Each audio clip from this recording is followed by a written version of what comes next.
Manchester United 2, Newcastle 0. Carabao Cup champions. The Erik Ten Hag era has finally begun, guys. It's finally begun. It's been 6 years without a trophy.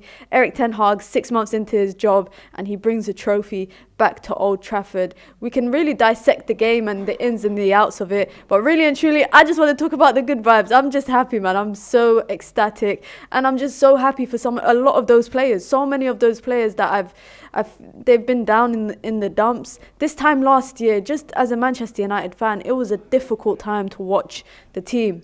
Ralph Rangnick came out and said that this team needed open heart surgery. They needed 10 players. Erik Ten Hag has come in and he's made do with what he had.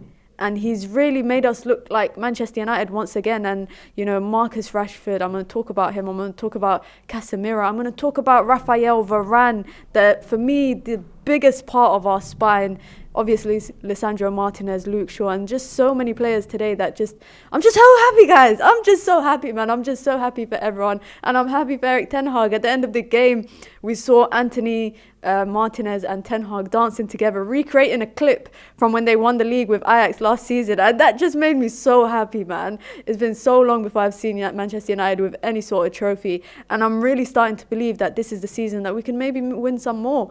But in terms of today's performance, for me, I'm going to start with Lisandro Martinez. He had blood in his hair after he clashed heads with a Newcastle player, and he always puts every part of his body on the line. He puts his head, his leg, everything.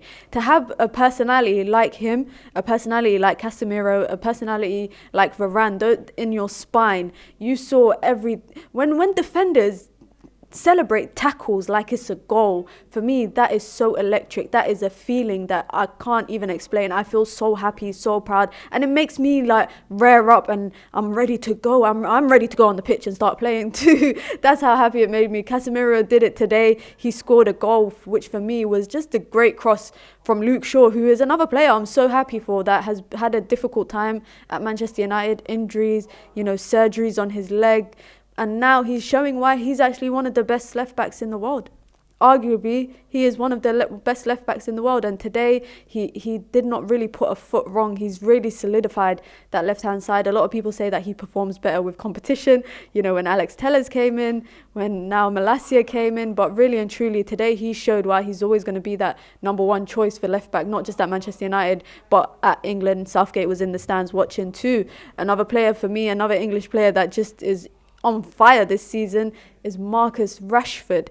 When he has the ball at his feet, similar to Anthony, similar to Garnacho, I just can't wait to see what they create. Like when they've got the ball at their feet. And Erik Ten Hag actually said it in an interview after the Barcelona game. He said he loves Anthony and Garnacho because they are not scared of anyone. They will run at whatever player is at them and they will comfortably dribble. They don't fear anyone. And Marcus Rashford is very similar.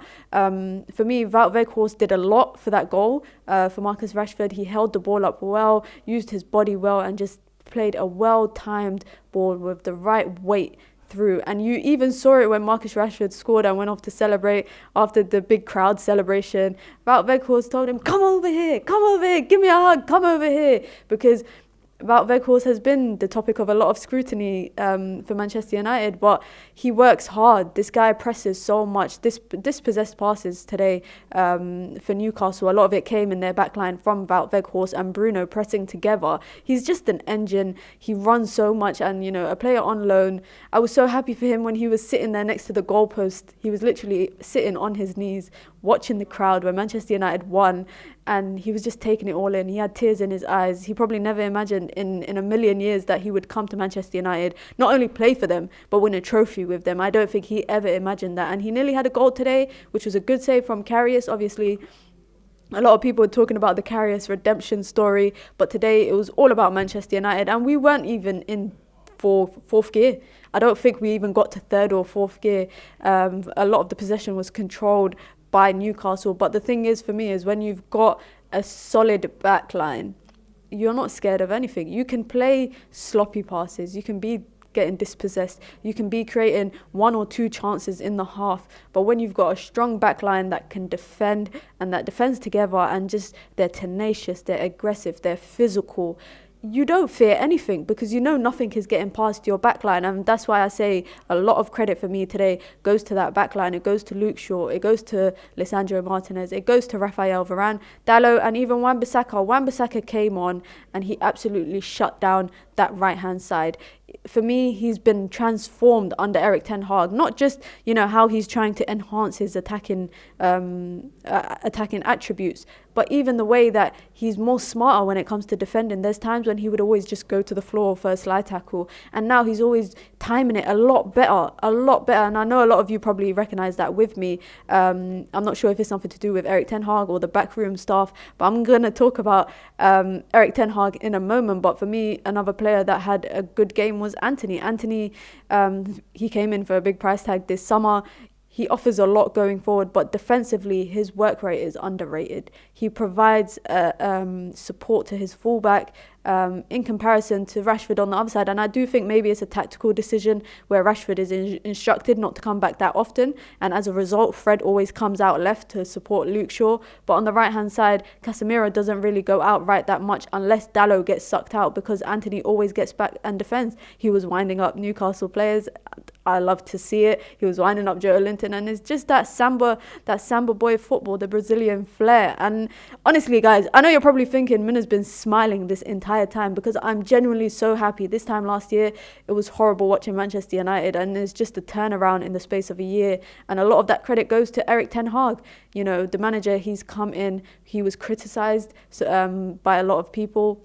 Some English pundits wanted Pochettino for the role. They thought he was the better because he was proven in the Prem. Erik ten Hag came in, looked at this challenge and thought, okay, let me see what I can do with what I got and what I can get in the market. He got Lisandro Martinez after Timber refused to join us. He went and got Casemiro after Frankie de Jong made us run around for 6 weeks during the summer transfer window. He went and got Antony after long negotiations with Ajax. He brought in Eriksen on a free. He rejuvenated Marcus Rashford. He's improved Luke Shaw. He's improved Wan-Bissaka. Fred is a new guy who I think we should just accept he's a role player. He's not a key player, but similar to basketball, you have your starting five and then you have your role players. You have to have players that are happy to just play their role when called upon, and that's something that Fred is happy to do.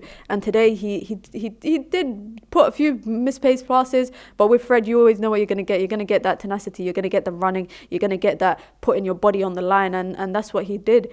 But Erik ten Hag for me has completely rejuvenated this Manchester United team. And I saw a picture a few days ago of him cycling through Manchester, and a reporter asked him, why do you cycle through Manchester? Why do you walk through the cities, when you're doing your shopping? Why do you walk through the city? And he was like, well, if I'm managing a club here, I need to know the people, I need to know the city, I need to understand the culture. Who does that? Only Erik ten Hag does that.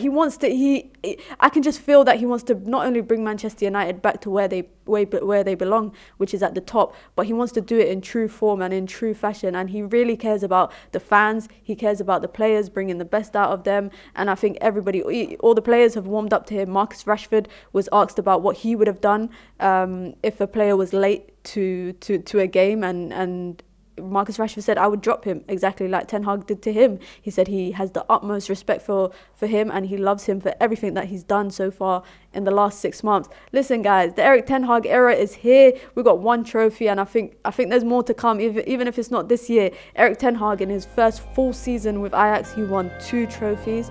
In his first full season with Manchester United, let's see if he can top that. Come on.